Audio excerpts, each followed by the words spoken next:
Ça me fait plaisir d'être avec vous. Consentement, c'est un sujet chaud, un sujet de l'heure qu'on entend beaucoup parler. Fait qu'on va vous parler un petit peu de la position de Dialogue Insight par rapport à ce que c'est pour nous des consentements. On parlait aussi de ce que nous, on voit comme les bonnes pratiques à mettre en place. Vous allez voir, on va couvrir quand même assez large. On avait énormément de contenu.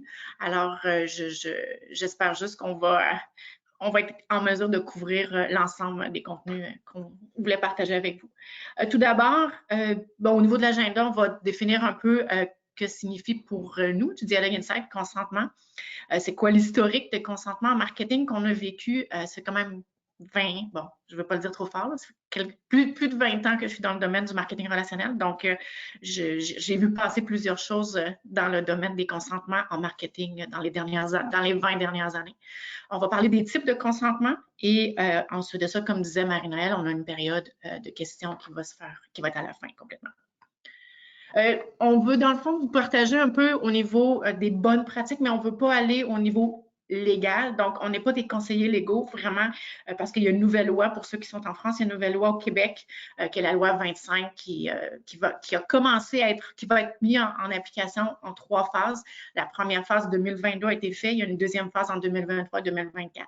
Donc, notre objectif chez Dialogue Insight, c'est pas de devenir des conseillers légaux, vraiment voir de quelle façon vous allez appliquer la loi, autant que ce soit le RGPD ou les règlements ou la loi, le RGPD, la loi 25, c'est vraiment avec vos conseillers légaux de voir ça. Nous, ce qu'on vous dit, c'est qu'au niveau marketing, au niveau des pratiques, au niveau de ce qu'on voit, au niveau de l'interactivité avec les clients, qu'est-ce qu'on vous propose, qu'est-ce qu'on vous suggère comme approche à faire. Donc, tout d'abord, définir le terme consentement. J'ai cherché pas très longtemps. Je vais aller sur le web. Faites une recherche. En fait, lorsqu'on parle de consentement, c'est donner un accord à quelque chose. Je ne sais pas, Alain, je pense que tu es sur pause. Je ne sais pas si tu voulais rajouter quelque chose là. De quelle façon on peut obtenir des consentements? Tu es sur mute. Tout d'abord, bonjour.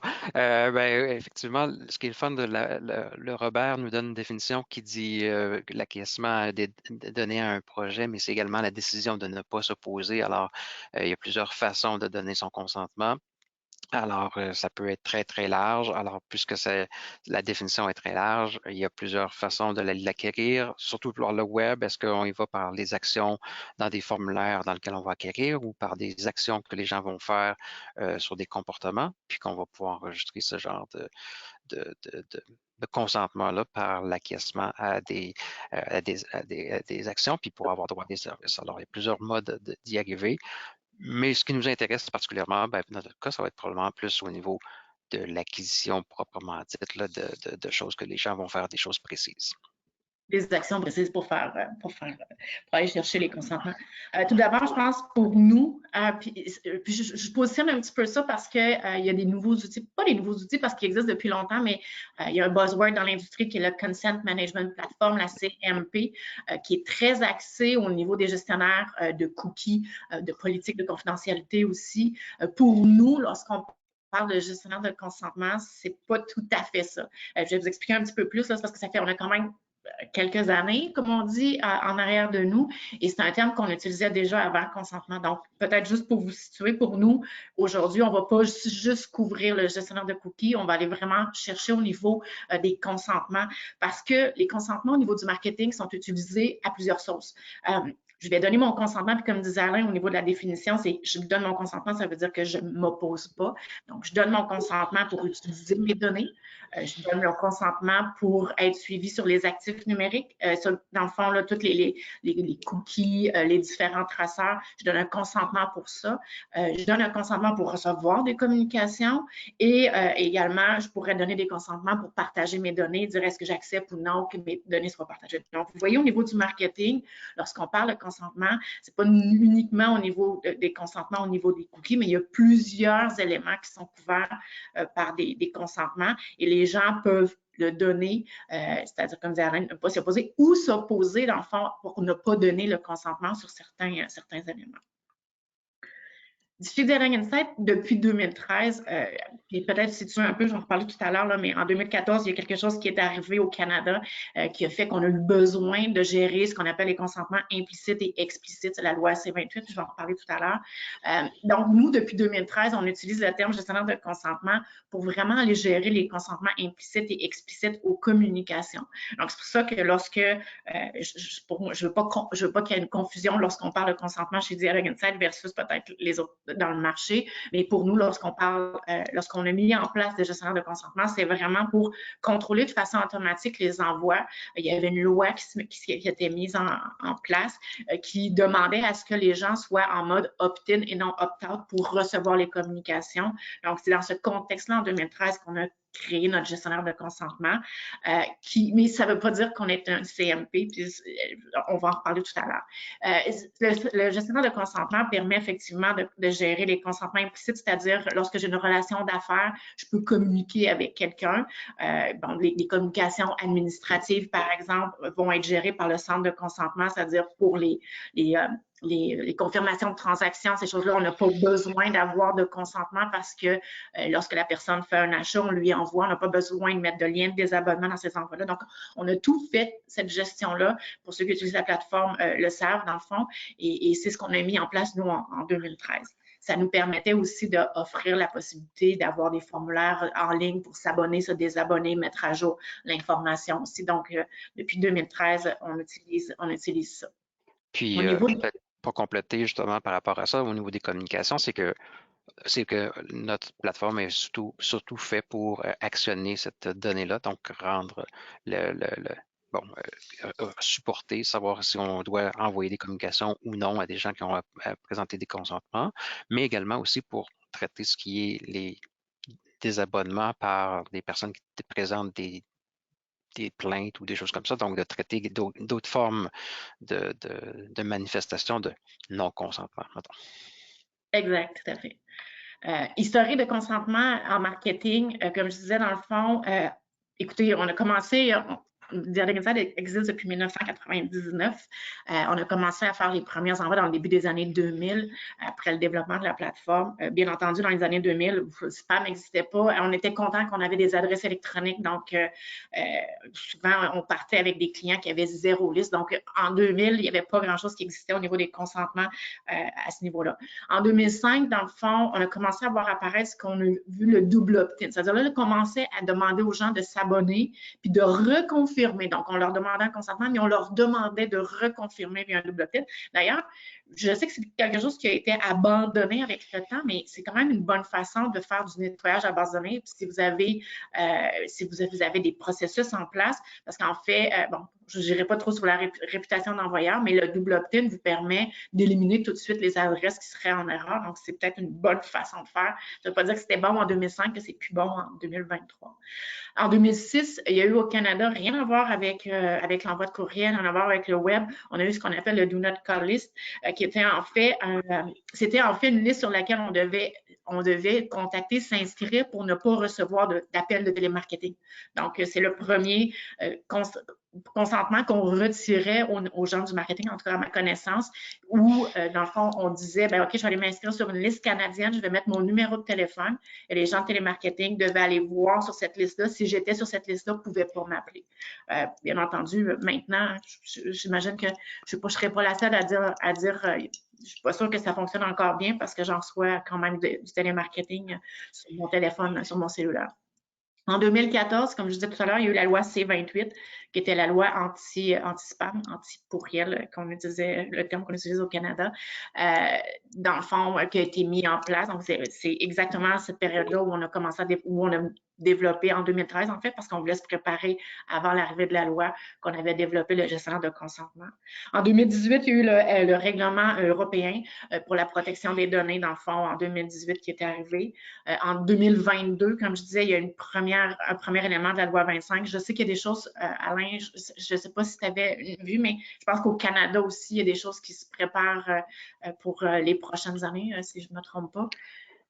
Oui, on n'en a pas mentionné, mais il y a d'autres lois également qui sont déjà en vigueur. La PIPEDA qui est déjà en vigueur depuis un certain nombre d'années, mais qui est maintenant, il va y avoir une nouvelle version qui va être refondue prochainement. Alors, plusieurs instances gouvernementales regardent qu'est-ce qu'ils doivent faire par rapport justement à la gestion des données et la protection des renseignements personnels.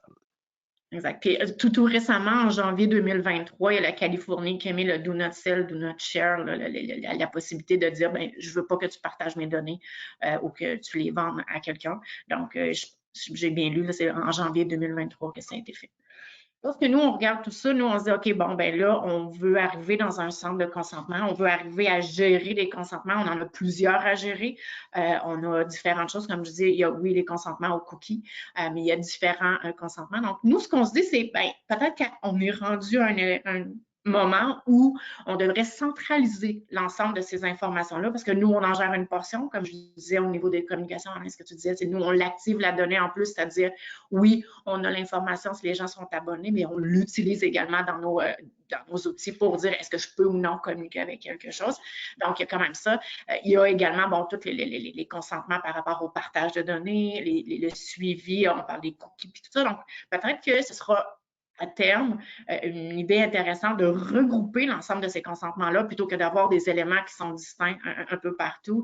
Je sais aussi, l'année prochaine, il va y avoir en 2024 pour le Québec la portabilité des données où en Europe, c'est déjà le cas où les gens peuvent demander d'avoir accès aux données qui sont disponibles sur les différentes plateformes et pouvoir demander le droit à l'oubli, dans le fond, là, de pouvoir demander de retirer. Donc, ça va devenir, dans le fond, un consentement, ça va devenir un élément important de la relation avec les clients et de la transparence aussi qu'on peut avoir avec les clients.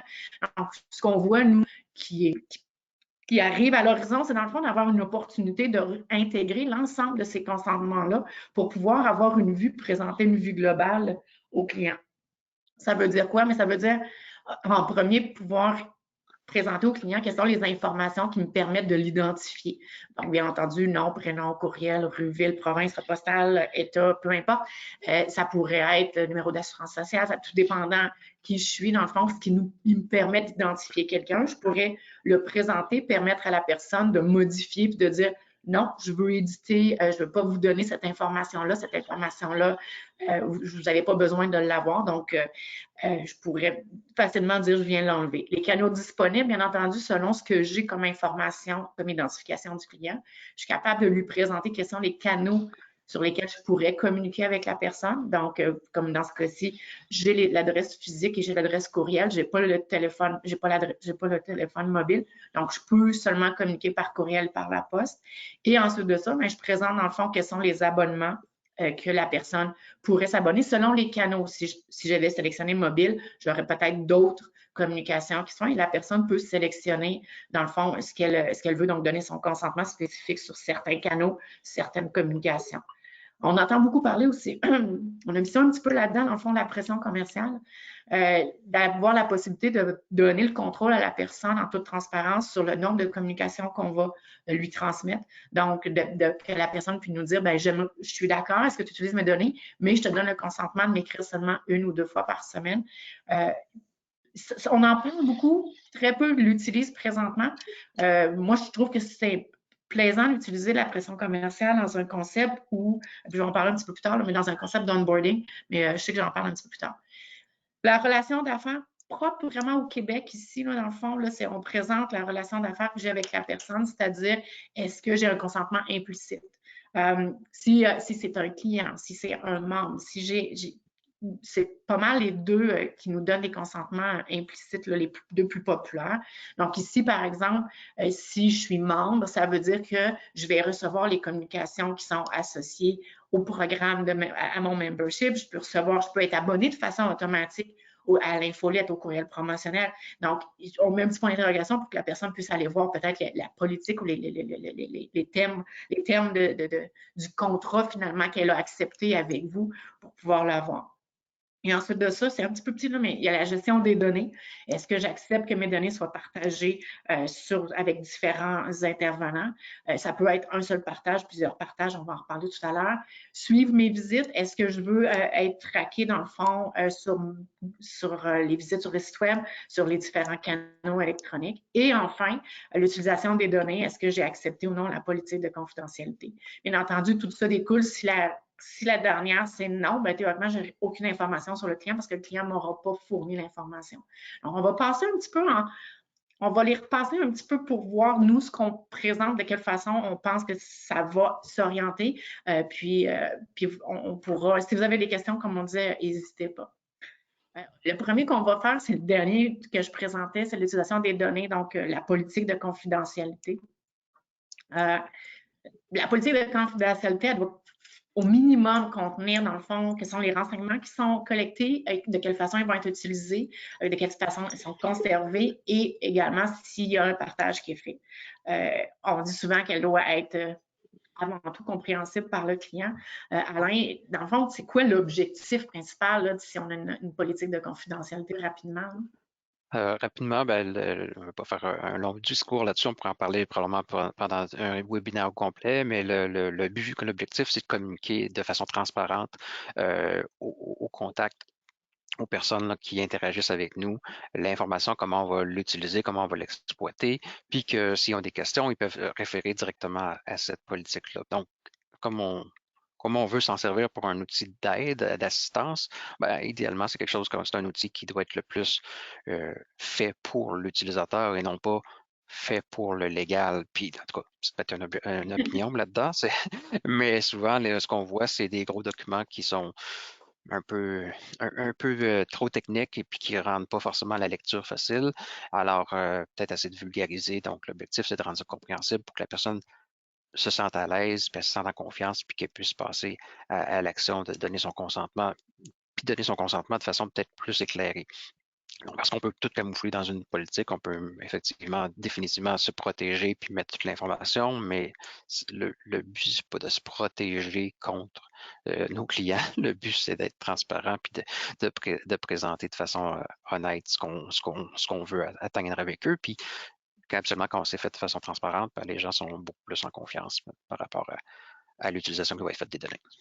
Je pense que le terme transparent, c'est un terme qu'on va utiliser quand même régulièrement lorsqu'on va parler de consentement. Ici, dans le fond, on se posait la question, puis on regardait, on en discutait hier, moi et Alain, en préparant le webinaire, puis est-ce que dans le fond, on devrait demander, lorsque les gens s'abonnent à une newsletter ou lorsque les gens visitent le site web, est-ce qu'on devrait demander aux gens de confirmer ou d'accepter la politique? Il y a plusieurs façon différente d'envisager ça.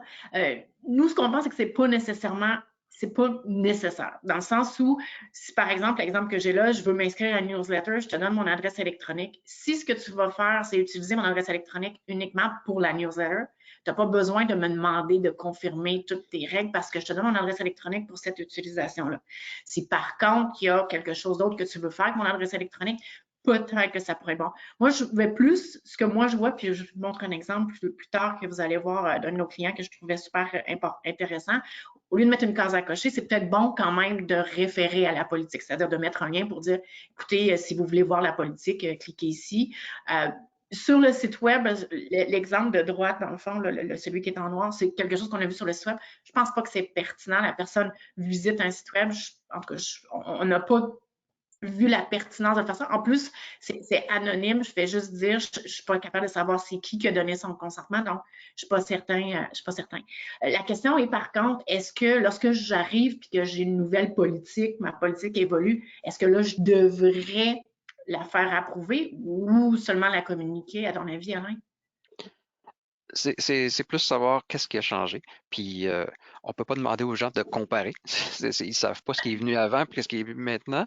Alors, c'est plus de présenter ce qui sont les éléments qui sont importants et que la personne doit retenir parce que de dire que tu as une nouvelle politique, ben, probablement que je peux en avoir une à chaque semaine. Qui s'intéresse d'avoir que tu changes ta politique à chaque semaine parce qu'il y a des précisions qui se font?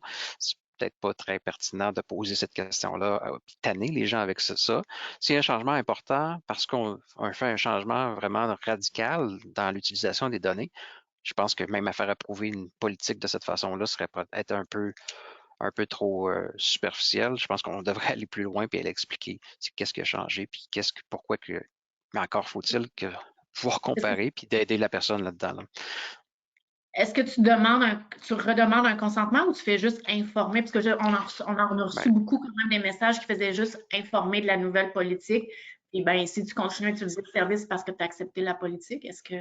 Oh, de façon générale, c'est pas nécessaire de demander une confirmation à ça. Je pense que c'est juste d'informer, c'est la bonne pratique, là. C'est simplement de dire, hey, j'ai quelque chose de nouveau, voici le nouveau, puis c'est d'informer. De demander de reconnaître ça, c'est pas, je pense pas que ça, une politique, ça demeure, c'est une politique, c'est pas un contrat qu'on signe avec les gens, ça demeure les grandes idées, la façon que c'est géré dans l'organisation. Alors, c'est de présenter ces changements-là, mais c'est pas, c'est pas un engagement que les personnes, ni d'un bord ni d'autre, là, c'est pas un engagement, mais sinon que l'entreprise s'engage de le faire de cette façon-là auprès du public. Alors, d'informer, c'est ben, suffisant, selon moi. est-ce que je vais faire du pouce sur ce que tu disais, dans le fond, au niveau des contrats, là, tu sais, dans le cadre d'un contrat avec des conditions, là, est-ce que dans le fond, puis ça, j'ai deux exemples ici, là, un exemple pour un étudiant qui veut s'enregistrer, puis un autre sur l'utilisation d'un outil web, dans le fond, avec un email, mot de passe et tout ça. Est-ce que, dans le fond, dans ce contexte-là, comme j'ai déjà des politiques ou des conditions générales à accepter, je pense que ça peut être une bonne façon de faire également. Mais je pense, tu sais, par rapport à ce que tu dis, plutôt que mettre juste une case, ou tu peux mettre juste une case, mais c'est peut-être ce qui est intéressant, c'est de mettre une case et de venir exploser pour dire à quoi tu acceptes, pas va voir ma politique puis cherche à travers ma politique, mais d'avoir une page qui présente les grandes lignes de ce que tu es en train d'accepter. Effectivement, ben, c'est clair que lorsque tu vas dans un contrat ou des conditions d'utilisation, là, c'est peut-être plus important que les gens comprennent sur quoi ils s'engagent. Puis, ben, l'engagement qui est là est très différent. Alors, la politique de confidentialité est un instrument qui vient juste informer sur comment ça va être utilisé, cette donnée-là. Mais bien sûr, les conditions du contrat vont probablement prévaloir. Puis ça, c'est vraiment important que la personne comprenne c'est quoi son engagement là-dedans, dans ce contrat. OK. C'est bon. Et si tantôt, justement, tu en parlais là, au niveau des politiques de confidentialité, des gros documents longs, PDF, puis tout ça, ben, il y a des outils qui existent là, qui vont vraiment faciliter la navigation, qui vont même contenir un outil de recherche, qui vont avoir géré les versions aussi de la politique. Ici, c'est un exemple de Acceptio. Là. On voulait juste, dans le fond, vous dire, il y a des outils, ça peut, oui, le PDF fait la job ou une page web fait la job, mais il y a quand même des outils si vous voulez rendre ça un peu plus funny. Ça pourrait être une landing page, ça pourrait être quelque chose ou un microsite ou peu importe, mais il y a quand même quelque chose à faire. Puis l'idée, dans le fond, c'est toujours la transparence, c'est de permettre à la personne de comprendre, donc d'avoir une table des matières pour pouvoir voir c'est quoi les éléments, que la personne puisse se diriger, aller directement à un certain endroit. Ça peut être quelque chose de très pertinent. On va avoir quelques questions à travers la Ouais, présentation. juste peut-être pour le point précédent, ce qui est le fun, justement, c'est cette facilité-là. Donc, rendre ça, vu que c'est un outil, plus qu'on rend ça facile, plus c'est facile pour l'utilisateur de se retrouver et d'avoir confiance, je pense. C'est là qui est intéressant d'avoir peut-être des outils qui présentent ça de façon plus amicale. Exact. On va avoir trois questions pendant la conférence. Marie-Noël va le poser dans le panneau de droite. Vous allez pouvoir voir les questions. Donc, la première question, c'est est-ce que vous lisez-vous les politiques, vous, lorsque vous arrivez sur un site web? Est-ce que peut-être que oui, peut-être que c'est pour vous inspirer, voir ce que vos compétiteurs font. Donc, on va laisser quelques minutes pour voir quel est le résultat. Mais déjà, on est à 90, 90, 10, 88, 80. On se doutait de la réponse. Il n'y a pas grand monde qui va vraiment aller lire les politiques, les détails, les différentes choses. Donc, c'est un document plus pour se protéger dans le cadre où s'il y a quelque chose de légal qui va se passer. Donc, c'est pas quelque chose sur lequel il faut investir énormément de temps. C'est important qu'elle soit là parce que c'est quelque chose, c'est comme une transparence avec la personne, mais c'est pas nécessairement la chose qui est la plus importante pour vous, puis je le comprends très bien. On va passer, dans le fond, là, on a vu le point sur la politique de confidentialité. Là, si on part dans la gestion des cookies, qui est un sujet de l'heure, surtout au Québec présentement. Donc, si on va au niveau de la gestion des cookies, on parle beaucoup, dans le fond, d'utiliser les cookies, les traceurs, pour aller faire du profilage. Quand on parle de profilage, c'est-à-dire utiliser cette donnée-là pour vraiment aller, oui, faire de l'analytique, mais aller aussi profiler le client, aller identifier c'est quoi ses intérêts, c'est quoi ses comportements, c'est quoi ses préférences personnelles. Donc, quand on parle de ça, profilage puis tracking, Alain, est-ce que c'est la même chose? C'est le même... Excuse-moi, j'ai un petit défi technique. Alors, Je te vois apparaître, disparaître.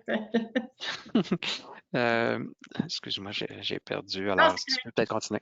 c'est correct, je vais continuer. En fait, nous, ce qu'on va parler, on va beaucoup parler de cookies par rapport au site web, là, mais bien entendu, quand on parle de faire du profilage, il y a le site web, il y a les applications mobiles, puis on va couvrir aussi les différents canaux parce que les clics, les ouvertures, ça permet aussi de faire du profilage. Donc, si on pose une autre question, dans le fond, la deuxième question qu'on avait, est-ce que vous donnez ou non votre consentement lorsque vous faites une visite sur le site web? Est-ce que vous acceptez tout par défaut? Est-ce que j'accepte, mais je vais faire des choix? Non, je refuse d'être suivi de façon catégorique. Bien entendu, je refuse d'être suivi. On s'entend, il y a des cookies qui sont obligatoires, donc ça veut simplement dire que j'accepte seulement les cookies obligatoires. Ça s'en vient, ça s'en vient. On est à 38% qui disent qu'ils acceptent tout, 35% qui font des choix, puis 25% quand même qui refusent d'être suivis.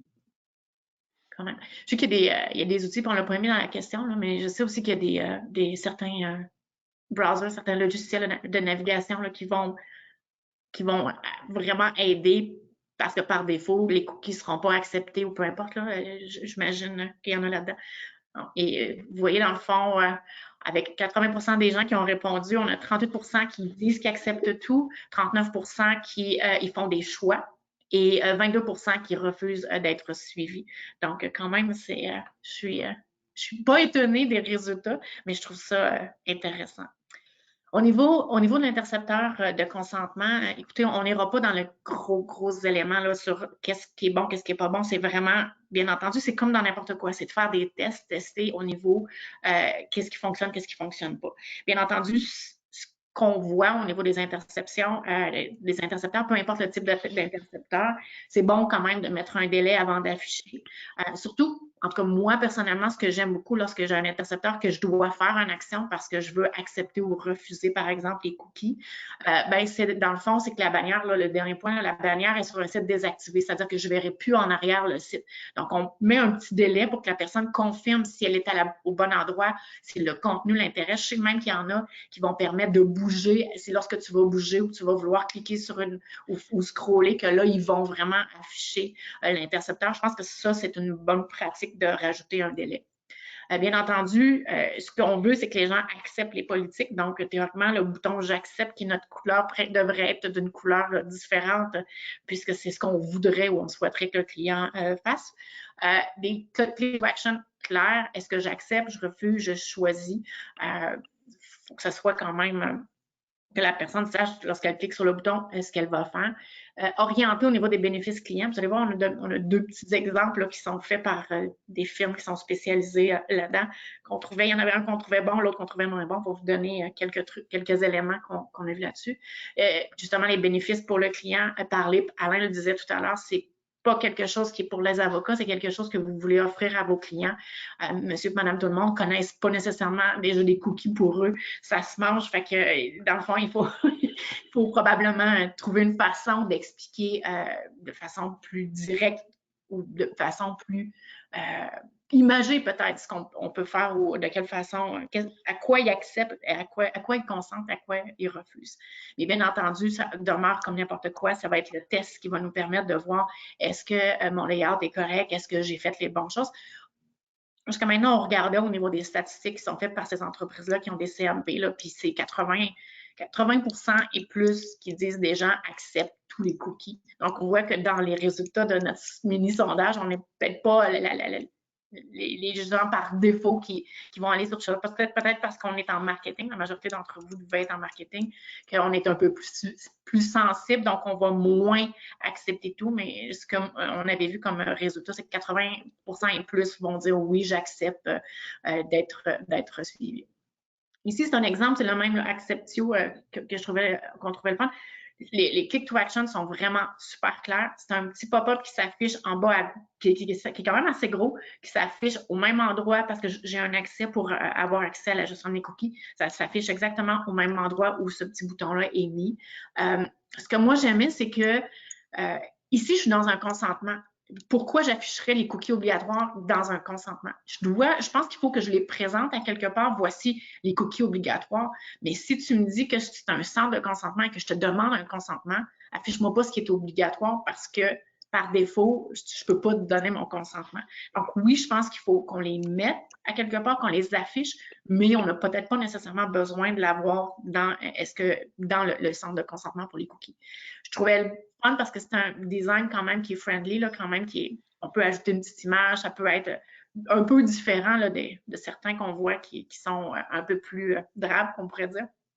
Le délai, c'est marqué, là, puis dans le fond, celui-là, il a attendu un bout de temps, puis il me le dit même, tu sais, j'ai attendu un bout de temps parce que je voulais voir si le contenu t'intéressait. Maintenant que ça t'intéresse, voici ce que je vais faire. Donc, je trouvais ça intéressant.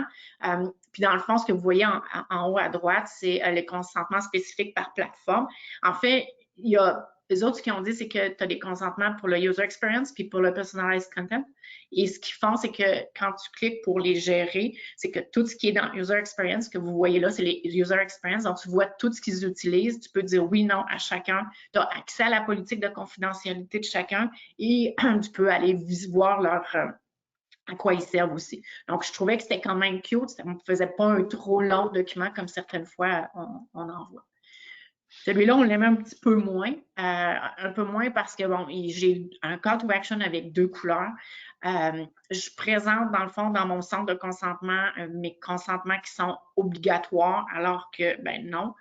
Mais ce qui m'a, moi, titillé le plus lorsque je suis arrivée sur celui-là, c'est we and our partners. C'est comme, OK, dès le départ, tu me dis que tu as des partenaires, que tu vas faire du partage de données, tout ça. Celui-là, je dis non par défaut. Donc, comme je dis, c'est vraiment, ça va être de tester, voir ce qui fonctionne bien, ce qui fonctionne moins bien, puis d'optimiser avec le temps. Mais je trouvais que celui-là, beaucoup trop de texte, très axé sur eux. Donc, j'aimais moins cet exemple. Une autre question pour vous, la dernière question. Est-ce que vous avez envisagé de retirer les cookies traceurs de votre site web pour ne pas demander le consentement? Parce que, vous savez, depuis ça fait plusieurs années qu'on est sur le web, puis à un moment donné, c'était super populaire, les pop-up ou les intercepteurs ou les fenêtres là, qui se présentent, et tout le monde disait « Ah, j'haïs ça, j'aime pas ça, je veux pas le faire. » Ben là, on se retrouve on s'en va là. Donc, est-ce que, dans le fond, il y en a certaines entrevues, puis là, je vois qu'il y a quelques personnes qui disent, qui ont envisagé retirer les cookies et traceurs pour pas demander le consentement. Ça peut être quelque chose, là, si vous n'avez pas besoin de la donnée, si la donnée n'est pas essentielle pour vous, ben ça peut être une des façons, c'est de tout simplement enlever les cookies qui ne sont pas les cookies essentiels, qui sont des cookies plus pour la personnalisation, pour l'analytique. Puis à ce moment-là, ben, vous enlevez votre fenêtre là, de consentement qui est obligatoire, sinon au Canada et en Europe également. Tu vois, au niveau des réponses, là, on a 22 j'ai seulement 50 des gens qui ont voté, là, mais j'ai 22 des gens qui ont dit oui, qui ont envisagé, dans le fond, retirer les cookies. Je serais curieuse de voir s'ils les ont enlevés. Peut-être, j'aurais peut-être dû faire une deuxième question. Mais 78 des gens ont dit non, puis c'est correct parce que le web, c'est vraiment ce que ça nous a amené, dans le fond, pas juste le web, mais le online, l'électronique, ça nous donne la possibilité d'aller chercher de la donnée, de la statistique, de faire de l'analytique plus facilement. Quand on envoie une lettre par la poste, c'est difficile de savoir si c'est ma version A ou ma version B qui est la meilleure. Donc, c'est sûr que les outils de statistiques sont intéressants pour ça. Le retour en arrière est difficile. Ah. Exact, exact, effectivement. Il y a plusieurs solutions là, pour gérer les cookies, les traceurs sur le site web. Là. Il y a des solutions open source. Nous, on a un petit site de démo qu'on a utilisé, puis j'ai quelqu'un qui, en même pas une heure, en a installé un petit dans lequel ça a catégorisé mes cookies, puis ça me permet de gérer, ça me permet d'accepter au complet, puis tout ça. Il y a des consent management platforms, comme je disais au début, qui sont vraiment des outils qui sont spécialisés pour gérer ça, qui vont aller même gérer à l'international, si vous avez international, selon où la personne est, va gérer de façon différente. Puis, bien entendu, ben, il y a des fonctions dans les applications mobiles, puis tout ça, là, donc, qui permettent d'aller réduire ça. La question qu'on n'a pas entendue beaucoup présentement, c'est au niveau de la gestion des ouvertures et des clics, parce que c'est quand même des traceurs, c'est quand même des pixels qui sont utilisés pour identifier quels sont les intérêts d'une personne. Donc, c'est quand même du profilage, puis on n'en a pas beaucoup parlé. En France, à moins que je me trompe, là, vous le voyez par mon accent, je suis au Canada. À moins que je me trompe, puis si je me trompe, vous pourrez le dire dans les commentaires, mais en France, la grande majorité des entreprises continuent de faire le suivi comportemental sans demander nécessairement le consentement. C'est-à-dire que les ouvertures, les clics, je les prends, je les analyse et même ils sont associés à la personne. C'est-à-dire, je suis capable de savoir si c'est cette personne-là qui a fait les actions. Au Québec, selon la nouvelle loi, le consentement devrait être requis parce qu'on utilise ça pour faire du profilage, faire de l'analytique. Et dans ce cas-là, ça devrait être requis. J'aime beaucoup Stéphane Hamel, qui est une personne de Québec qui utilise le No Consent, No Tracking. Dans le fond, si vous voulez, faites une recherche sur le web. Là, il y a quand même plusieurs articles là, par rapport à ça. Et j'aime beaucoup son orientation là-dedans, justement, où je suis assez d'accord avec ça. Si la personne ne vous a pas donné son autorisation, théoriquement, on devrait probablement pas le faire. Mais bon, encore là, comme dit Alain, on est habitué à avoir la donnée, donc peut-être c'est plus difficile. Au niveau des communications, justement, que ce soit dans les emails, que ce soit dans les SMS, que ce soit dans SMS, c'est un peu plus difficile de le gérer. C'est probablement moins facile de mettre cette règle-là dans les SMS parce que c'est plus difficile de mettre des liens. Mais dans le fond, au niveau de la gestion des consentements, comment on peut aller récupérer les consentements pour qu'on puisse faire le suivi. Mettons, si par exemple, dans votre cas, votre légal dit à partir de septembre, je ne veux plus que tu fasses de suivi, il faut que les gens approuvent qu'ils veulent être suivis quand tu envoies des emails, quand tu envoies peu importe le canal que tu envoies. À ce moment-là, il y a quand même quelques façons de faire. Il y a l'intercepteur, je vais vous montrer un exemple après. C'est-à-dire que lorsque la personne clique dans votre courriel ou dans votre email, on va lui présenter un formulaire dans lequel on va lui demander de confirmer si elle veut être suivie et ensuite de ça, on va la diriger vers la page. Donc, c'est comme une interception de consentement. Il y a l'option dans les communications, un lien à cliquer. Cliquez ici pour vraiment accepter le consentement avec, ça conserve des historiques également. Et il y a bien entendu un centre de consentement si on veut avoir un formulaire d'abonnement qui contient plusieurs éléments, là, pas juste le petit formulaire avec le courriel, mais qui contient également, parce qu'on voit des fois, on le voit de plus en plus, là, des sites web où est-ce qu'il y a une petite bannière en bas, puis tu rentres ton adresse électronique, puis tu t'inscris.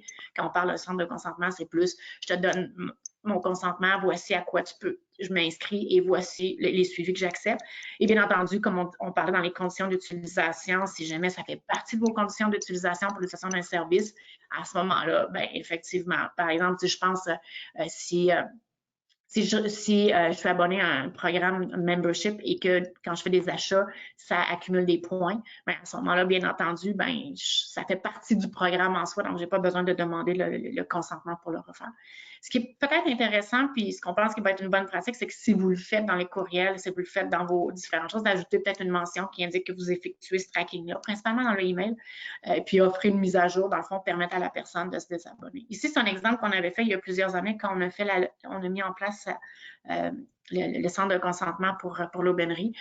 Dans le fond, c'est un intercepteur qu'on avait, comme je disais, lorsque la personne cliquait sur la page, on lui disait, est-ce que tu veux être suivi? Est-ce que tu veux t'abonner aux communications? Puis si la personne disait oui, à ce moment-là, on l'abonnait, on la dirigeait. Ça peut être le même principe qui pourrait être utilisé. Je n'avais pas d'exemple à vous montrer, mais ça pourrait être le même principe qui serait utilisé pour aller chercher les consentements pour faire le tracking. Ce qui va être important, c'est vraiment de parler à la personne, de lui dire que c'est quoi l'avantage de s'inscrire ou d'accepter le suivi comportemental.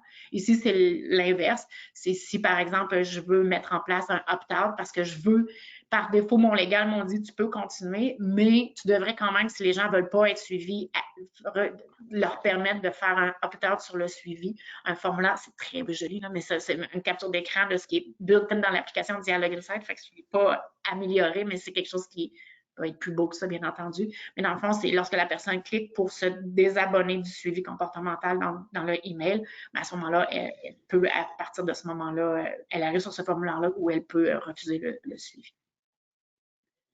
Dans le fond, les outils pour la gestion des consentements dans les différents canaux, chacun des outils, dans le fond, vous utilisez les outils de données clients qui vont envoyer de la communication ou qui contiennent vos données, pourraient être utilisés, bien entendu, le Dialogue Insight, on le fait déjà chez nous.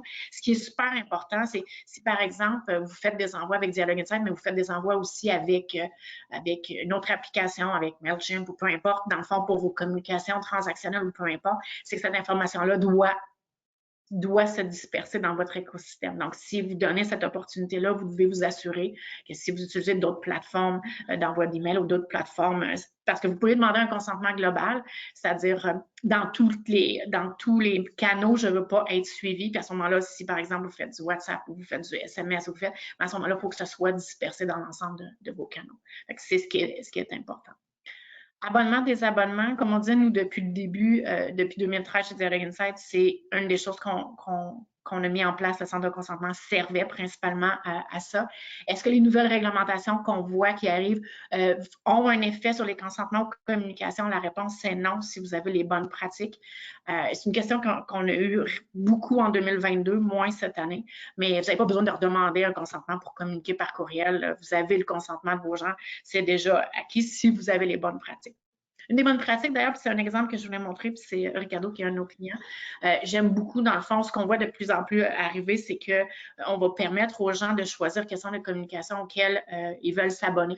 Plutôt que de dire tu t'abonnes à un élément, par exemple, je m'abonne à ricardo.com, puis là, ben, je reçois tout, puis après ça, je choisis. Mais lors de mon abonnement, ici, je peux définir quelle infolette je veux recevoir. Et vous voyez, dans le fond, en cliquant sur le bouton enregistrer, j'accepte les conditions. Je n'ai pas de case à cocher, mais par contre, j'ai quand même une petite phrase qui vient m'indiquer. Donc, je trouvais que c'est quand même un bon exemple là, pour une bonne façon de faire, dans le fond, d'avoir des consentements distincts selon les types de communication. Si vous ne l'avez pas fait, vous pouvez quand même, lorsque la personne se désabonne, lui présenter différents types de communication. Si, par exemple, vous avez des infolettes, vous avez des promotions, vous avez des envois partenaires, vous avez des envois peut-être avec d'autres marques, par exemple, vous êtes multimarque, ben, à ce moment-là, vous pourriez offrir à la personne de se désabonner ou s'abonner aux bonnes communications. On le voit de plus en plus.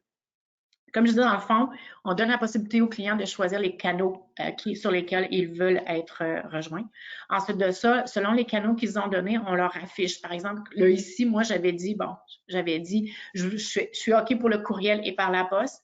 Donc, au niveau courriel et poste, voici les 3 types de communication que je fais. Je fais des infolettes, des courriels promotionnels, des envois postaux. Et à chacun, dans le fond, la personne. Donc, ici, on voit que même si j'ai donné mes coordonnées physiques, j'accepte pas nécessairement de recevoir des envois postaux. Et ça pourrait être différent. Là. Par exemple, je pourrais envoyer mon prospectus par email ou par SMS. Et dans le fond, lorsque la personne me dit qu'elle accepte de recevoir sur les deux, c'est elle qui choisit sur lequel des canaux elle veut recevoir. Donc, on peut aller vraiment loin dans donner le contrôle à la personne sur ce qu'elle souhaite, de quelle façon elle veut interagir, les consentements qu'elle veut nous donner. Ici, j'en ai parlé tout à l'heure au niveau de la fréquence de communication. C'est l'abonné sélectionne finalement la fréquence de communication idéale selon son engagement. C'est super important. Des fois, il y a certaines compagnies qui veulent vraiment dire « Ah, ben c'est moi qui vais gérer pour mon client comment ça va être quoi les fréquences. » Mais ce qu'on a vu, on pourra faire de l'analyse avec certains de nos clients, c'est que certains clients sont très engagés et ça ne leur dérange pas de recevoir 5, 6, 7 messages par semaine avec votre marque. Donc, il ne faut pas éliminer et dire, OK, 7, 8, c'est trop si les gens y font. Donc, il faut vraiment y aller avec l'engagement de la personne par rapport à vos communications, mais encore mieux, peut-être lui donner le contrôle pour qu'elle puisse le dire. La pression commerciale, je trouve ça intéressant dans le contexte où, lorsque vous avez, par exemple, si vous avez un programme de membership ou vous avez un programme une séquence de bienvenue à vos clients, vous avez 4-5 messages, par exemple, qui vont se déclencher selon lorsque la personne est nouvelle dans votre base de données. Je gérerais probablement la pression commerciale pour ces gens-là pour pas que ces gens-là reçoivent et vos messages d'onboarding et les messages, vos infolettes et vos communications en même temps, parce que ça fait quand même pas mal d'informations. Encore là, c'est un outil, dans le fond, qui doit être centralisé en temps réel pour que vous puissiez transférer les informations parce que vous pourriez avoir, par exemple, les envois postaux. C'est pas chez Dialogue Insight qu'on les envoie, mais je dois être capable de confirmer, d'envoyer à quelqu'un qui va s'occuper des envois postaux, de savoir. Je pourrais même avoir le télémarketing, là, si je veux dire, est-ce que tu veux que je t'appelle? Ben, je pourrais peut-être avoir à envoyer l'information au télémarketing pour dire, ben non, la personne ne donne pas son consentement pour qu'on l'appelle, on fasse des campagnes de télémarketing. Donc, ce qui est important, c'est une plateforme qui, bien entendu, on reconnaît la personne. C'est une plateforme de base de données qui est centralisée et qui va communiquer en temps réel avec les différents outils qui vont eux aussi diffuser de l'information. Le dernier point que je vais couvrir, puis je pense qu'on va être juste à temps au niveau des questions. Partager mes données. C'est un des éléments, dans le fond, qu'on voit ici au Canada. Il y a eu Home Depot là, qui s'est fait prendre il y a quelques temps. Dans le fond, les gens arrivaient à la caisse, fournissaient leur adresse électronique pour pouvoir recevoir leur reçu par email. Et Home Depot prenait cette information-là et l'envoyait, je pense, chez Facebook pour vraiment faire de l'analyse au niveau de leur campagne et tout ça.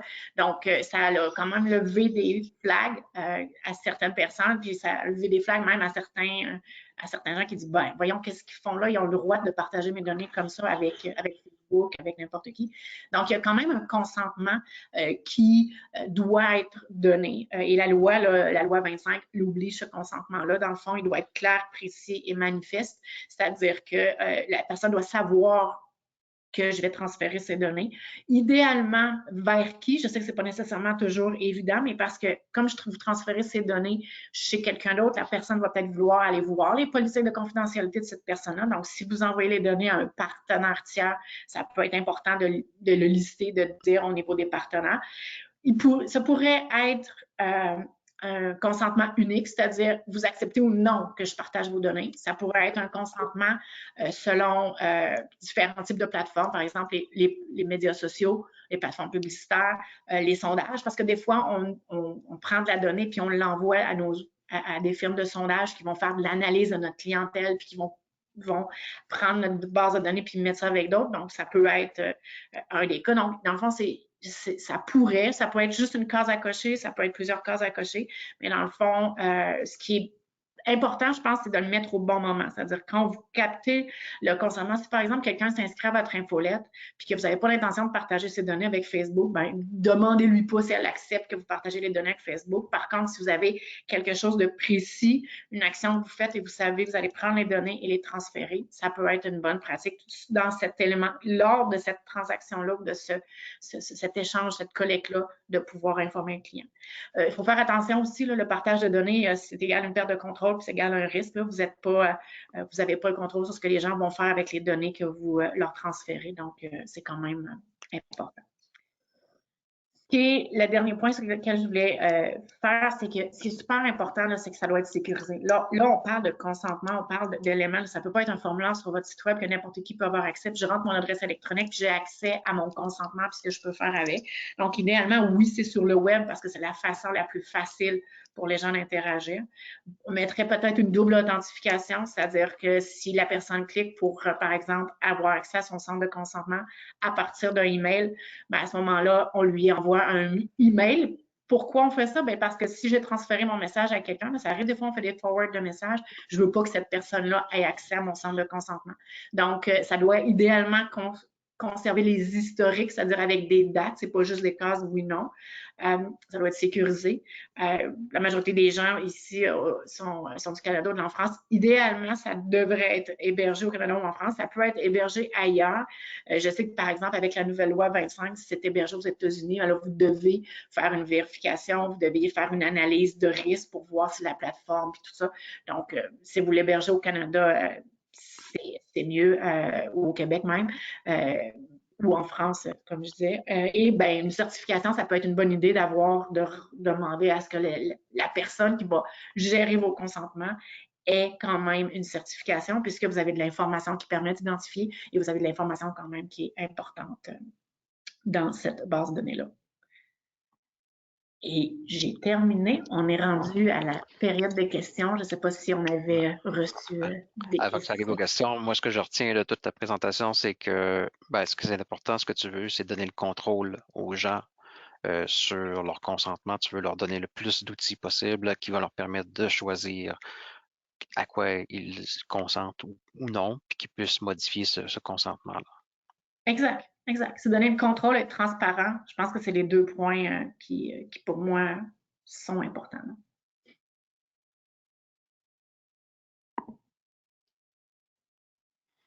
Est-ce qu'on avait des questions, Marie-Ève? Oui, j'avais quelques questions à vous poser.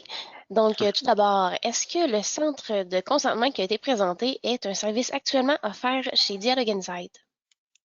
Ben, c'est un service, oui, mais ça intègre beaucoup de données d'un peu partout. C'est-à-dire qu'on parlait du consentement au suivi des cookies, et ça prend un outil qui va gérer les cookies. Donc, c'est vraiment, c'est du custom, c'est fait du sur-mesure selon les outils que les gens vont utiliser. Est-ce que la mise en place d'un centre de consentement a un impact sur les ratios de conversion? Les ratios de conversion.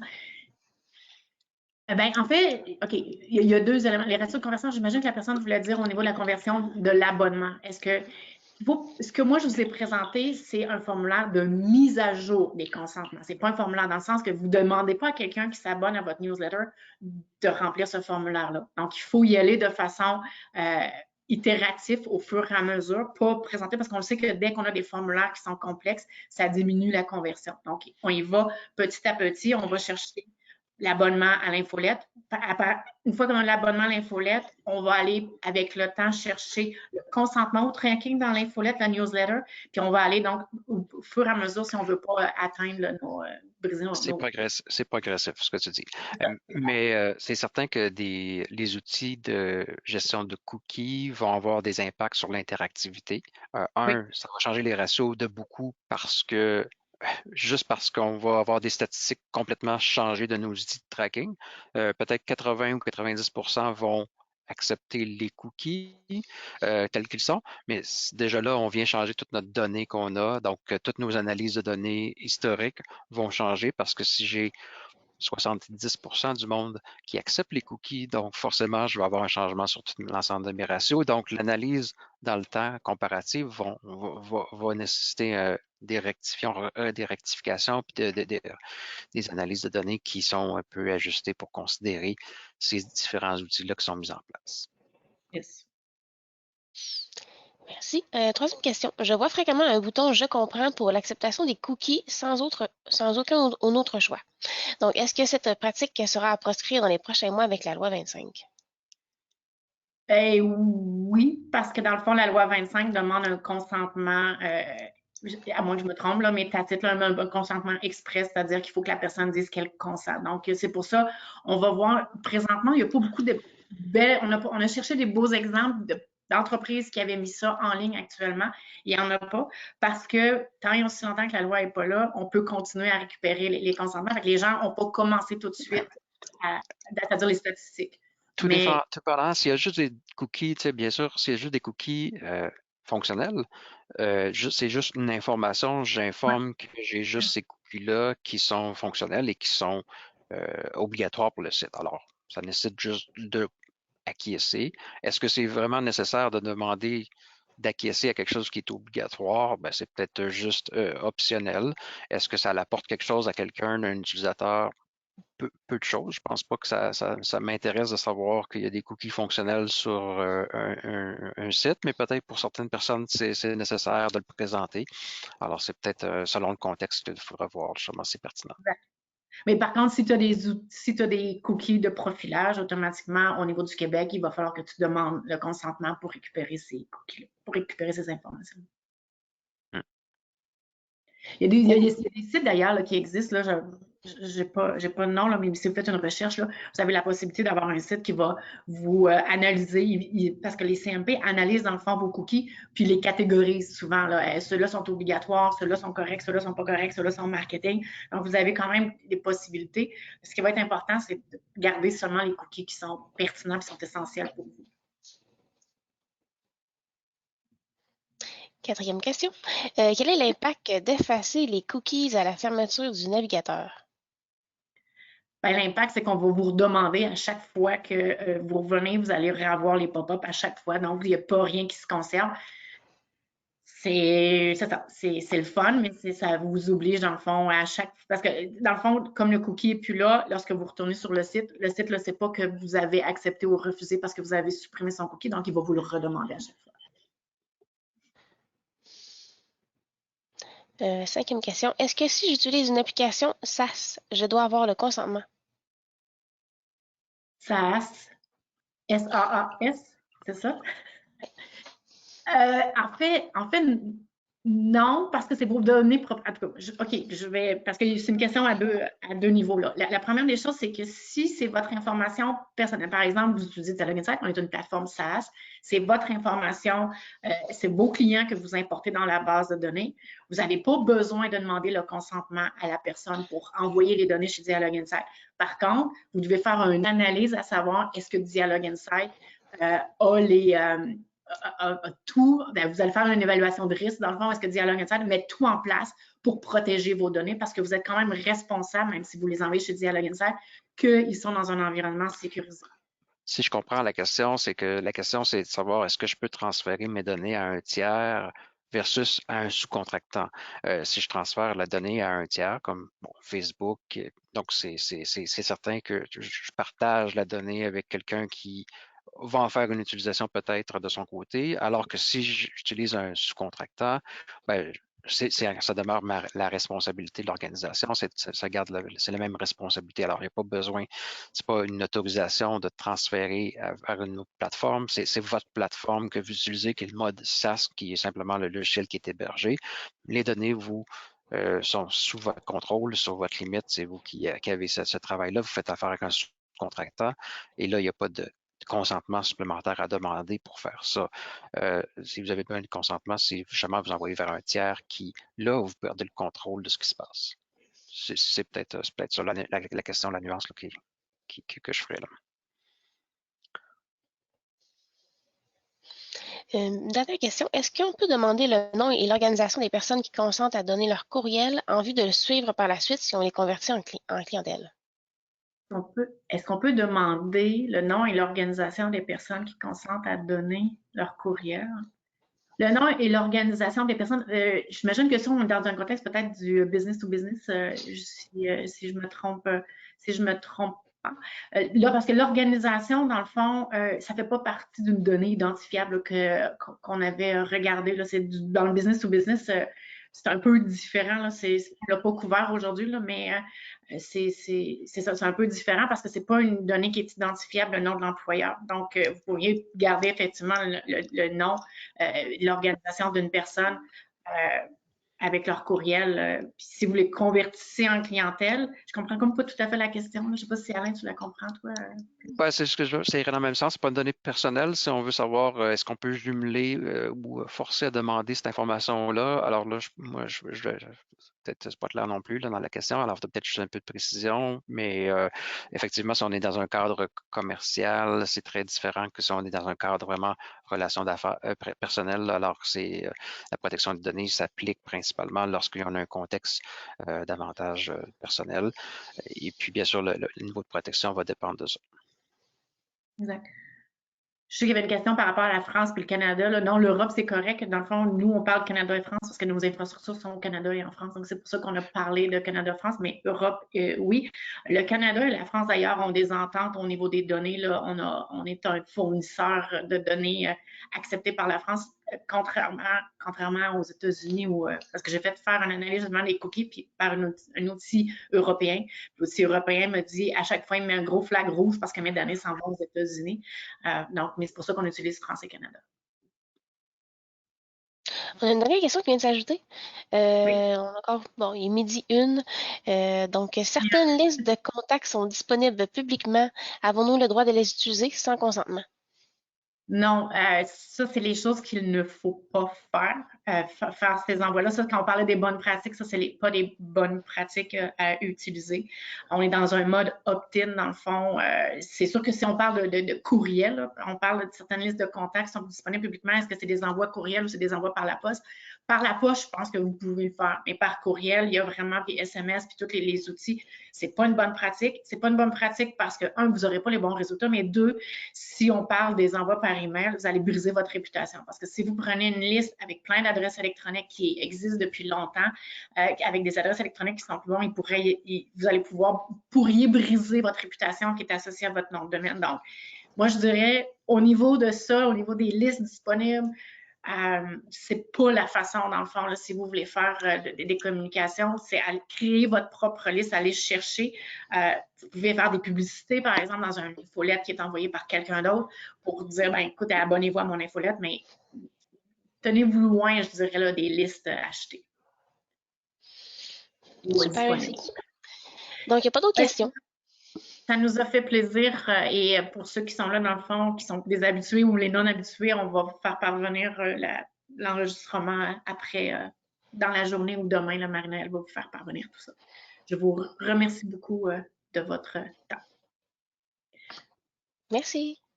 Au revoir. Merci.